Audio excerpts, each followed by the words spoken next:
मृत्यु से सभी डरते हैं, लेकिन जन्म और मृत्यु सृष्टि के नियम है।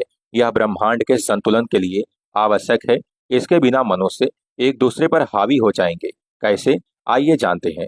एक बार एक राजा अपने राज्य के बाहर एक पेड़ के नीचे बैठे एक ऋषि के पास गया। उसने पूछा, हे स्वामी, अगर कोई जड़ी बूटी या औषधि है जो अमरता प्रदान कर सकती है तो कृपया मुझे बताएं। ऋषि ने उत्तर दिया, हे राजन, कृपया अपने सामने के दो पहाड़ों को पार करें। वहां आपको एक झील मिलेगी। उसका पानी पी लो और तुम अमर हो जाओगे। दो पहाड़ों को पार करने के बाद राजा को एक झील मिली। जैसे ही वह पानी पीने वाला था, उसने दर्दनाक कराह सुनी। आवाज का पीछा करते हुए उसने एक बहुत कमजोर आदमी को दर्द में पड़ा हुआ पाया। राजा ने कारण पूछा तो उस व्यक्ति ने कहा, मैंने झील का पानी पिया और अमर हो गया। 100 साल का होने के बाद मेरे बेटे ने मुझे घर से निकाल दिया। मैं पिछले 50 सालों से यहाँ पड़ा हूँ और मेरी देखभाल करने वाला कोई नहीं है। बेटा मेरा मर चुका है और मेरे पोते पोतियां अब बूढ़े हो चुके हैं। मैंने खाना पीना छोड़ दिया है, फिर भी मैं अभी भी जीवित हूँ।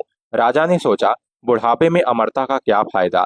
अगर मैं अमरता के साथ साथ जवानी भी पालूं तो क्या होगा? वह समाधान खोजने के लिए ऋषि के पास वापस गया और पूछा, कृपया मुझे बताएं कि मैं अमरता और जवानी दोनों कैसे पा सकता हूँ। ऋषि ने उत्तर दिया, झील पार करने के बाद आपको एक पहाड़ मिलेगा।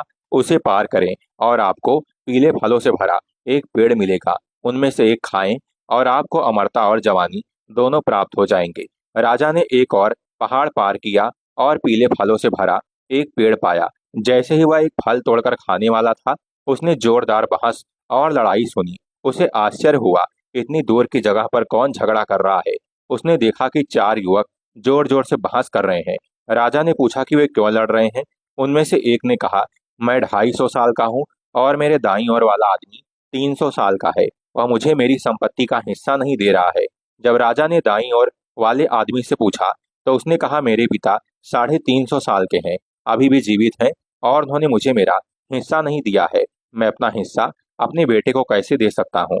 उस आदमी ने अपने पिता की ओर इशारा किया जो 400 साल के थे और वह शिकायत साझा की। उन सभी ने राजा को बताया कि वह संपत्ति के लिए उनकी अंतहीन लड़ाई ने ग्रामीणों को उन्हें गांव से बाहर निकलने पर मजबूर कर दिया है।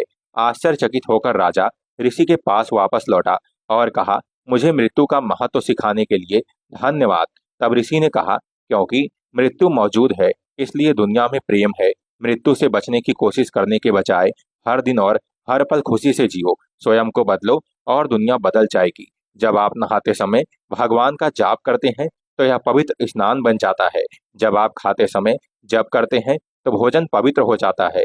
जब आप चलते समय जप करते हैं तो यह तीर्थ बन जाता है। जब आप खाना बनाते समय जप करते हैं तो भोजन दिव्य हो जाता है। जब आप सोने से पहले जप करते हैं तो यह ध्यानपूर्ण नींद बन जाता है। और जब आप काम करते समय जप करते हैं तो यह भक्ति बन जाता है। जब आप घर पर जप करते हैं तो यह मंदिर बन जाता है। इसलिए हर समय भगवान के नाम का जप करें और प्रसन्न रहें। हरे कृष्ण। राधे राधे।